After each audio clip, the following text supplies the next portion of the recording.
Hi guys, what's up? Magandang hapon po. Naghahanap po ba kayo ng passive income? So why don't you keep your Pag-ibig MP2 and mandatory savings always updated? Every month po siya. Don't you know that Pag-ibig is giving dividend every year po? So let's say nung year 2023, nagbigay po ng 6%, almost 6.5% para sa mga mandatory savings and 7% naman sa mga MP2. So imagine, traditional bank wouldn't give that much higher interest rate po every year po siya.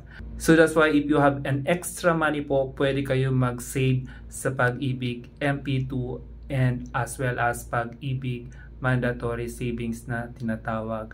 Mahalaga po na maging updated tayo sa ating Pag-ibig para at least in future meron tayong aasahang retirement benefit po or makukuha po tayong pera or mabubunot in future po.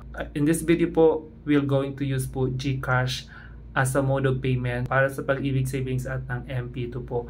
So please take note guys, napakahalaga po ng GCash para sa ating mga OFW around the world po kasi napaka-convenient po ng pagbabayad ng bills, pagsi-savings, pagpapadala sa pamilya, pagbabayad ng mga government payments like nga nitong Pag-ibig at ng SSS. Ganon din yung mga Meralco or yung ating Casureco.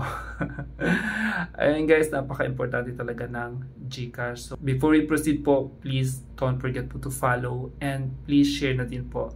So eto na po yung video. So please keep on watching. I'm gonna show you po how to pay Pag-ibig savings and MP2.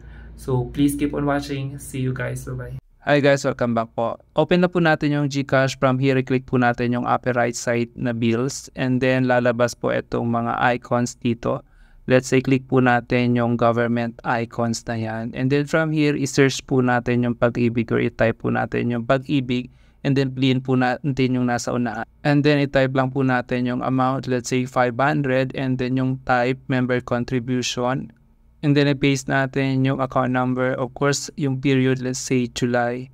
And then i-click lang po natin yung next. And then, ang bilis, confirm agad siya. So, ganun guys, kabilig kung magbayad ng Pag-ibig savings po. Let's say, babayad din tayo ng Pag-ibig MP2. So, ganun din yung proseso. Click natin yung bills. Then, click natin yung government icon. Then, select natin yung Pag-ibig na nasa taas. Ayan po siya. And then, i-type natin yung amount na babayaran natin. Let's say 500. Then, select, of course, Pag-ibig MP2. Then, i-paste natin yung account number. Of course, yung period, let's say July. And July po. So, ang bilis po. Then, next. Then, confirm nyo po agad yung payment. So, ayan po siya guys. Ganun lang po kabilis magbayad ng Pag-ibig savings at ng MP2 po. Then, i-add ko na din po kung paano magbayad ng housing loan. Let's say, ganun din po yung proseso. Click natin yung bills, yung government icons, and search natin yung Pag-ibig. Yung lalabas na sa unahan, i-click po natin yan.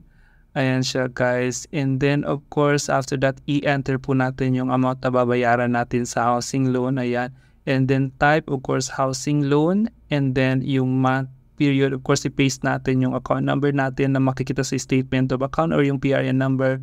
And then yung period, let's say July to July po siya. So ayan, just confirm, click the next, then so ayan guys, kabilis po magbayad ng housing loan po. And please take note guys, after 3 working days po, mapupost na po siya sa account natin. So you can check po online. Maraming salamat and please don't forget po to follow. Bye-bye.